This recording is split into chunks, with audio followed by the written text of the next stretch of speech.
Salam pemirsa, berjumpa lagi bersama saya dalam pembahasan buku Yesus Nama di Atas Segala Nama.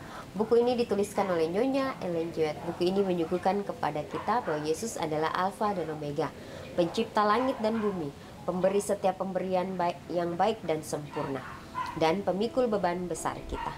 Kepada orang-orang yang bimbang di antara kita, dia menulis tentang seseorang yang merupakan pusat daya tarik yang agung. Kepada mereka yang hancur oleh dosa, dia menawarkan juru selamat yang sempurna, perantara yang agung, perantara yang maha kuasa, dan kapten keselamatan kita. Inilah suatu pengharapan bagi kita yang Tuhan berikan bagi masing-masing kita. Baiklah, dalam kehidupan kita setiap harinya, kita mau terus mengandalkan akan Bapa kita yang ada di surga, karena Dia akan memberikan kita kesanggupan, memberikan kita kekuatan untuk melewati kehidupan kita hari demi hari. Pada saat ini kembali lagi saya mengundang akan seluruh anggota keluarga dan saudara-saudara semua. Kita dapat berkumpul bersama-sama, kita akan mempelajari nasihat firman Tuhan pada saat ini, dan biarlah rencana-rencana indah Tuhan itu akan menjadi bagian masing-masing kita. Saat ini kita akan masuk ke dalam judulnya, Kepribadian Ilahi. Ayatnya terdapat di dalam Yesaya 53 ayat 2. Sehingga kita memandang Dia dan rupa pun tidak, sehingga kita menginginkannya. Hampir 2000 tahun yang lampau terdengarlah suatu suara yang mengandung arti rahasia di surga dari takhta Tuhan. Sungguh aku datang. Korban dan persembahan tidak engkau kehendaki, tetapi engkau telah menyediakan tubuh bagiku. Sungguh aku datang. Dalam gulungan kitab ada tertulis tentang aku untuk melakukan kehendak-Mu ya Tuhanku. Ibrani 10 ayat 5-7. Dalam kata-kata ini diumumkan pelaksanaan maksud yang telah dirahasiakan sejak zaman yang kekal. Kristus sudah hampir akan mengunjungi dunia kita ini dan menjelma menjadi manusia. Firman-Nya, engkau telah menyediakan tubuh bagiku, sekiranya Ia datang dengan kemuliaan yang ada padanya bersama dengan Bapa sebelum dunia ada. Maka kita akan tahan melihat cahaya hadirat-Nya, supaya kita dapat melihatnya dan tidak menjadi binasa. Kehebatan kemuliaannya diselubungi, keilahiannya yang diselubungi oleh kemanusiaan, kemuliaan yang tidak kelihatan dalam tubuh manusia yang kelihatan. Ya, jadi di sini diterangkan kepada kita masing-masing ya, bahwa Tuhan kita sudah ada ya sebelum dunia ini dijadikan. Ya, tapi kita sebagai manusia biasa, kita tidak harus ya mencari tahu ya lebih dalam lagi. Ya, dikatakan cukup kita dengan percaya, dengan iman kita. Ya, karena itu bukan ya porsi kita. Ya, kita tahu bahwa Tuhan sudah menciptakan kita sebagai manusia, dan Dia sudah merelakan anaknya untuk mati, berkorban untuk kita, menebus akan dosa-dosa kita. Baiklah, kita memandang hanya kepada Dia, fokus dengan apa yang harus kita lakukan, yaitu kehendak Tuhan di dalam kehidupan kita. Ya, kita tidak perlu lagi mencari tahu ya lebih dalam lagi. Ya, kita cukup percaya dengan iman ya bahwa Tuhan kita adalah Tuhan yang maha kuasa. Ya. Dikatakan, engkau telah menyediakan tubuh bagiku, sekiranya Ia datang dengan kemuliaan yang ada padanya bersama dengan Bapa sebelum dunia ada. Ya, maka kita tidak akan tahan melihat cahaya hadirat-Nya. Ya, kita sebagai manusia biasa, ya kita tidak bisa melihat cahaya hadirat Tuhan itu.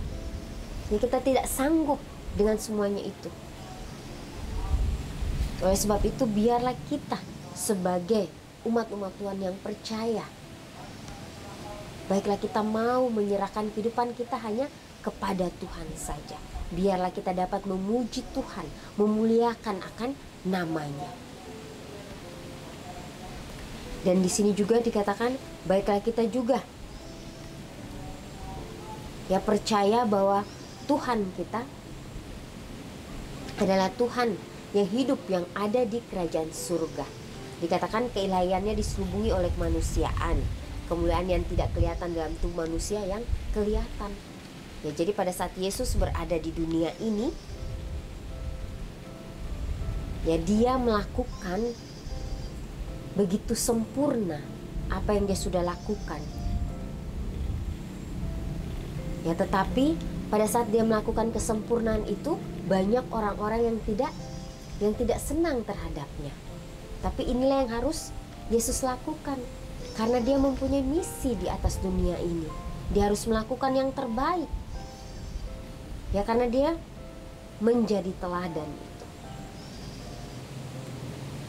Baiklah, kita dapat menerima itu di dalam kehidupan kita masing-masing dengan penuh kepercayaan dan dengan penuh doa. Ya, maka disitulah kita akan disanggupkan ya untuk merasakan bagaimana kasih Tuhan di dalam kehidupan kita. Maksud besar ini telah dibayangkan selanjutnya dalam bayangan dan lambang. Belukar yang bernyala-nyala yang dalamnya Kristus menampakkan diri kepada Musa menyatakan Tuhan. Lambang yang digunakan untuk membayangkan kepribadian ilahi itu adalah sebuah belukar yang sederhana yang nampaknya tiada mengandung penarikan. Ya, jadi kembali lagi kita diingatkan ya bagaimana belukar itu bisa menyala. Ini adalah hal yang mustahil. Ya, bagaimana Tuhan ingin menunjukkan kepada Musa ya bahwa dia ya akan memimpin satu bangsa yang besar. Ya, bahwa Tuhan akan selalu menyertainya. Ya, sehingga Tuhan memberikan ya hal-hal yang tidak masuk akal bagi manusia. Dan pada saat itu Kristus menampakkan diri kepada Musa melalui belukar. Dikatakan di sini bahwa belukar yang sederhana yang nampaknya tiada mengandung penarikan. Ya, belukar itu menjadi lambang ilahi. Ya, Tuhan yang Maha Murah itu menyelubungi kemuliaannya dalam sebuah lambang yang paling sederhana. Ya, jadi betapa luar biasanya. Ya, Tuhan kita, dia yang menjadikan akan dunia ini, tapi dia menggunakan ya alat-alat yang sederhana untuk dipakai, untuk menyatakan bahwa inilah Tuhanmu, bahwa inilah yang akan kuberikan kepadamu. Engkau hanya butuh percaya. Dan kita tahu bersama pada saat Yesus berada di dunia ini pun dia menggunakan kata-kata yang sederhana sehingga anak-anak kecil pun mereka mengerti. Sehingga orang-orang yang tidak terpelajar pun mereka mengerti. Dan mereka merasakan akan kasih Kristus di dalam kehidupan mereka. Ya. Tuhan yang Maha Murah itu menyelubungi kemuliaannya dalam sebuah lambang yang paling sederhana supaya Musa dapat melihatnya dan tetap hidup. Ya, demikianlah dalam tiang awan pada siang hari dan dalam tiang api pada malam hari Tuhan mengadakan hubungan dengan Israel, menyatakan kehendaknya kepada manusia serta mengaruniakan rahmatnya kepada mereka. Kemuliaan Tuhan dikurangi serta kebersamaannya diselubungi supaya mata manusia yang lemah itu dapat melihatnya. Ya, jadi supaya kita manusia yang lemah ini bisa melihat. Ya, sebagaimana Musa, sebagaimana bangsa Israel, begitu pula Tuhan akan memberikan kita hal yang sama di dalam kehidupan kita masing-masing kalau kita mau dipakai oleh Tuhan.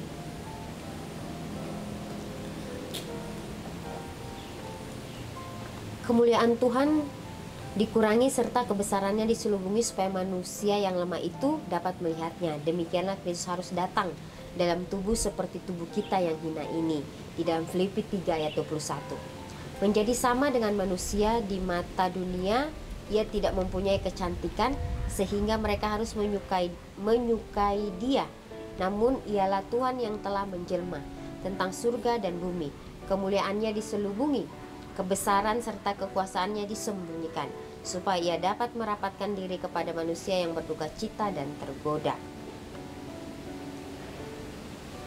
Ya, jadi katakan di mata dunia ia tidak mempunyai kecantikan. Ya. sehingga mereka harus menyukai Dia.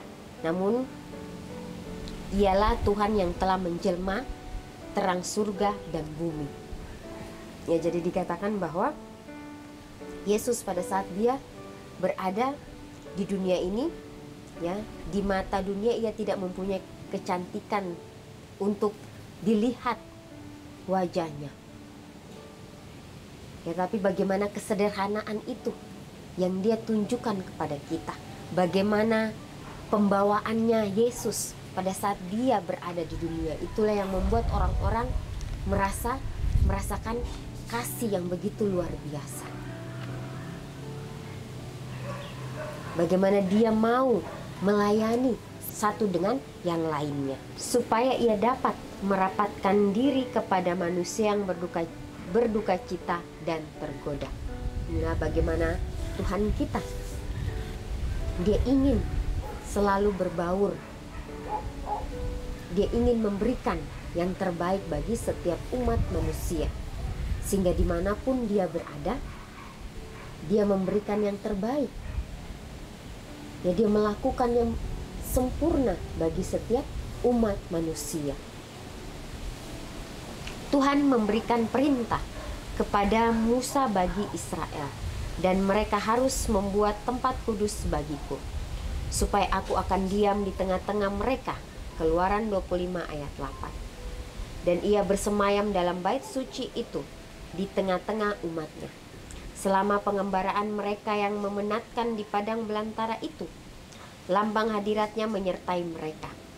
Demikianlah Kristus mendirikan di samping kemah-kemah manusia, supaya Ia dapat diam di antara kita dan membuat kita tahu benar tabiat serta hidupnya yang ilahi. Ditulis dalam Alfa dan Omega jilid 5 halaman 17 dan 18. Ya. Jadi Tuhan memberikan perintah kepada Musa bagi bangsa Israel, ya, dan mereka harus membuat tempat kudus, ya, tempat kudus supaya mereka dapat berbakti, memuji, memuliakan akan nama Tuhan. Ya, disitulah mereka harus datang kepada Tuhan, mengakui akan setiap dosa-dosa mereka, sehingga pelayanan yang mereka lakukan itu pun begitu sempurna. Ya, apa yang harus mereka bawa kepada Tuhan, mereka bawa dengan penuh sukacita. Apa yang harus mereka lakukan untuk Tuhan, mereka bawa dengan sepenuh hati mereka. Ya, begitu pula dengan kehidupan kita pada saat ini. Ya, kita hidup di akhir daripada dunia ini. Begitu banyak, ya, tantangan yang akan kita hadapi ke depannya. Biarlah kita mau mempersiapkan akan diri kita mulai saat ini. Ya, walaupun itu akan datang, tapi bagaimana persiapan kita? Apakah kita sudah membenahi akan diri kita? Atau kalau kita masih menikmati apa yang dunia inginkan di dalam kehidupan kita? Ya, jangan sampai kita terbuai oleh rayuan daripada si jahat, ya, sehingga kita lengah, sehingga kita tidak berjaga-jaga. Oleh sebab itu, marilah di dalam kehidupan kita masing-masing, kita mau mengambil komitmen kita hari demi hari, kita doakan itu, sehingga itu dapat kita jalankan di dalam kehidupan kita dengan sepenuh hati kita. Ya, sudah banyak, ya, contoh-contoh di dalam firman Tuhan yang kita sudah pelajari berulang-ulang kali. Baiklah kita mau, ya, meminta akan tuntunan Tuhan supaya Dia dapat memberikan kita kesanggupan, memberikan kita kekuatan untuk menjalani kehidupan kita. Renungan lebih dalam bagi kita, Yesus bersedia menjadi apapun yang saya butuhkan, kapanpun saya butuhkannya. Apakah yang saya butuhkan darinya hari ini?